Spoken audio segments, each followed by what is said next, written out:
एक मोहतरमा ने कहा, वो ये कहती थी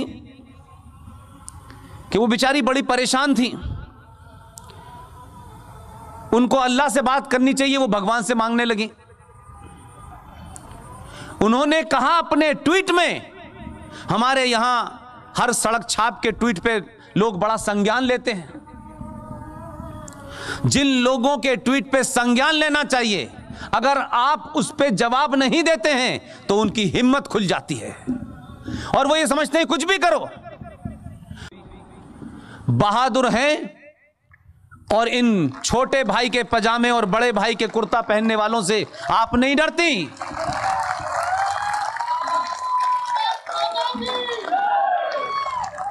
नहीं तो इस किस्म की लॉन, इस किस्म के माहौल में हमने तो गजलें होते सुना है,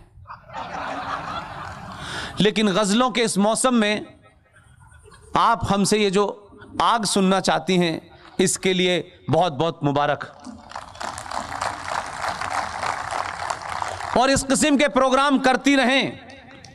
और जो भी इस शहर के धनाढ्य लोग हैं, अमीर लोग हैं, जिनके पास वक्त कम है, पैसा ज्यादा है, वो मोनिका जी जैसे लोग, डॉक्टर मोहन गुप्ता जैसे लोग, जो इस शहर में ऐसे लोगों को बुलाते रहते हैं जिन्हें राष्ट्र की चिंता है, जिन्हें अपने पर्सनल कद बढ़ाने की चिंता नहीं है, उनकी मदद करें।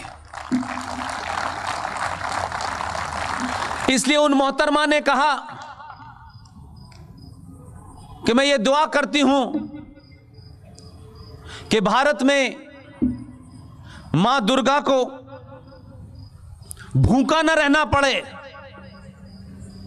उन्होंने कहा सरस्वती को बिना स्कूल के न रहना पड़े। उन्होंने कहा लक्ष्मी को भीख न मांगनी पड़े। महाकाली को उन्होंने कहा फेयर एंड लवली न लगानी पड़े। ये देश सुन के चुप रह सकता है, मैं नहीं रह सकता। मैं कहता हूं मोहतरमा शबाना आजमी, आप जल्दी ठीक हो जाएं और मेरी आवाज आपके कानों तक चली जाए। आपको महाकाली, दुर्गा, सरस्वती और लक्ष्मी की चिंता करने की जरूरत नहीं है। इनकी सुनवाई जिस दरबार में होगी उसमें आपकी आवाज नहीं जाती है। आपको अल्लाह से दुआ करनी चाहिए थी। अगर ईमानदार थी और आप कैफी आजमी की औलाद हैं, जिसे जो लेफ्टिस्ट था और आप कहती हैं मैं भी लेफ्टिस्ट हूं, सही जगह पे सही दुआ मांगेंगी तो बात बनेगी। अगर आपके अंदर ईमान वाली थी, आप मुसलमान हैं आप, और आपके अंदर सही बात कहने का करेज है, तो जरा खुल के मुझे बताइए और कहिए। अगर आप ईमानदार होती तो कहती कि मैं अल्लाह से दुआ करती हूं कि आयशा को कभी बाल विवाह न करना पड़ता। वो कहती कि ज़ैनब को निकाह हलाला न झेलना पड़ता। और वो ये भी कहती कि बीवी फातिमा को जिहादियों के हाथों मरना ना पड़ता, तो शायद अल्लाह बेहतर सुनता। इसलिए अगर मजाक बनाने की अगर आदत है जिन लोगों में, एक साहब को तस्वीर बनाना आता था, बहुत तस्वीर बनाते थे, मैंने 4 नाम लिए, उसमें से अगर उनमें दम थी, अब तो वो अल्लाह को प्यारे हो गए। इसमें से एक की तस्वीर बनाते तो पता चलता क्या होता। आपने तो हमारे आस्थाओं को चोट पहुंचाते हुए आपने उनके भी कपड़े उतार दिए। जरा उनके कपड़े उतारते तो पता चलता आपको। इसलिए मैंने कहा चुप रहने का समय नहीं है। इस चुप्पी ने आपको 70 सालों में 1947 के हालात में पहुंचा दिया है। इसलिए खूब जोर से बोलिए, ईमानदारी से बोलिए, गाली गलौज मत करिए। गाली गलौज करने से अपना कद छोटा होता है। गाली गलौज करने के लिए ये अल्लाह ने कई भेजे हैं, एक रामपुर में है, कई हैं। दिन भर इधर उधर घूमते रहते हैं, क्या बकते हैं अल्लाह जाने, कोई सुनता नहीं है। और मैं तो खुलेआम इस देश के मुसलमानों से कहता हूं, तुम झूठे मक्कार बेईमान हो। अगर ईमान वाले होते तो तुम्हारी ये दुर्गति, ये पूरी दुनिया में इस्लाम के नाम पे जो जूते खा रहे हो, जो कत्लो गारत हो रही है, जो इस्लाम को बौना बना के जलील हो रहे हो, दुनिया के हर मुल्क में तुमसे पूछा जाता है, तुम अपना नाम छुपाते हो। यह सिर्फ इसलिए हो रहा है कि अगर उस कुरान शरीफ की कुछ आयतें भी ठीक से पढ़ते तो भी जलील नहीं होते। हम तो दुनिया में एकमात्र ऐसी सभ्यता है कि हमने तुम्हारे नाम और तुम्हारे पहनावे से और तुम्हारे फेस से कभी हमने कोई सवाल खड़ा नहीं किया।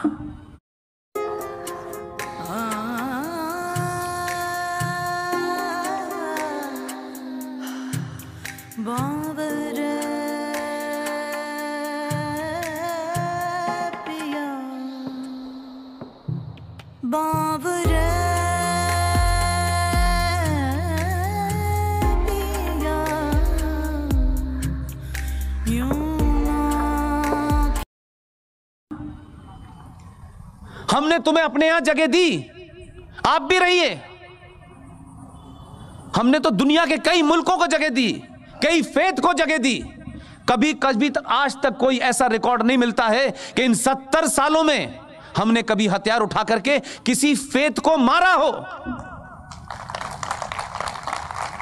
हमने नहीं कहा सामूहिक तौर पे कि आपको यहां नहीं रहना है, लेकिन माफ कीजिएगा, आपकी जहालत, आप जिस किताब का रेफरेंस देते हैं उस किताब के रेफरेंस से आपने इस देश के उन लोगों को जिनकी 5000 साल पुरानी रिटन सभ्यता है, भगवान राम के लंका जाने से लेकर के सन 71 की जो युद्ध हुआ ईस्ट पाकिस्तान में, ये 2 घटना मैं इसलिए बताता हूं ताकि उन जाहिलों को पता चले हम कौन हैं।